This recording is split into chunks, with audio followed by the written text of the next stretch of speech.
ازيكم يا أبطال؟ في قناتنا دي بنرجع بالزمن علشان نعيش مع صحابة النبي محمد صلى الله عليه وسلم، بس مش بالحكي العادي، لا بنحكي لكم بطريقتنا كأنك جوه القصة.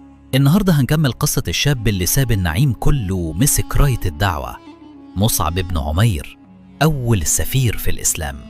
وقبل ما نبدأ، لو بتحب القصص دي وعايز تكمل معانا المشوار، ما تنساش تعمل لايك وسبسكرايب وتفعل الجرس علشان توصلك الحلقات أول بأول.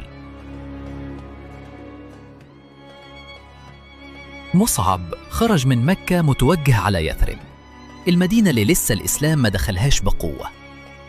كان رايح برسالة، مش برسالة ورق، برسالة من قلبه، من وحي السماء. رايح يوصل للناس دينهم الجديد باللين، بالكلمة، بالخلق. وصل مصعب عند قبيلة بني عبد الأشهل، وكان معاه واحد من أوائل المسلمين في المدينة، أسعد بن زرارة ابن خالته ورفيقه في الدعوة هناك. بدأ مصعب يعمل حاجة بسيطة، يستنى الناس يخلصوا أشغالهم ويجمعهم في مكان هادي ويقرأ عليهم شوية آيات من القرآن، وبعدها يشرح ويوضح من غير ضغط ولا تعصب. كان بيزرع الإيمان في القلوب بهدوء، وحدة وحدة. لكن الدنيا ما كانتش سهلة، في ناس شافت اللي بيعمله تحديد، زي سعد بن معاذ، سيد من سادات المدينة. سعد لما سمع إن فيه واحد غريب بيغير في أفكار الناس، قال لهم هاتوهولي، مش هسيبه في المدينة. ولما راح له، لقى مصعب قاعد في وسط الناس بيكلمهم بكل أدب وهدوء.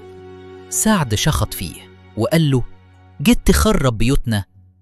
مصعب ما توترش ولا خاف، بالعكس ابتسم وقال له ما تيجي تسمع، لو عجبك كلامي خير وبركة، ولو ما عجبكش أنا همشي. سعد قاله اتكلم.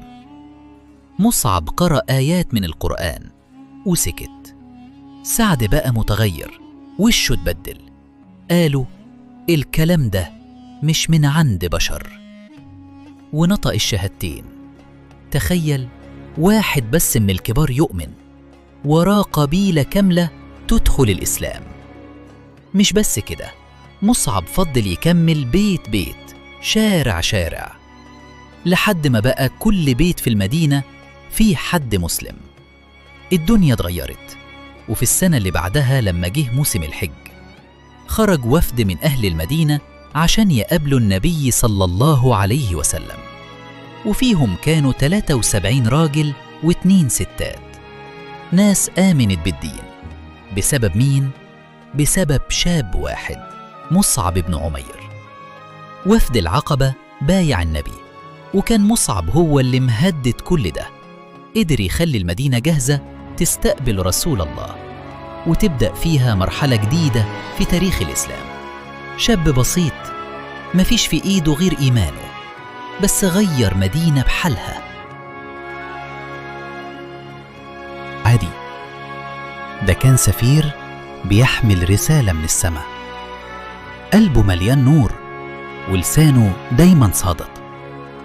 في الحلقة الجاية هنعرف مصعب كان دوره إيه بعد الهجرة، وهل فضل في المدينة ولا ليه قصة تانية في أرض المعركة. لو شايف إن القصة دي تستاهل توصل للناس، دوس لايك واشترك وفعل الجرس علشان توصلك كل الحلقات، واكتب في الكومنتات إيه أكتر حاجة أثرت فيك من قصة مصعب لحد دلوقتي. سلام يا أبطال.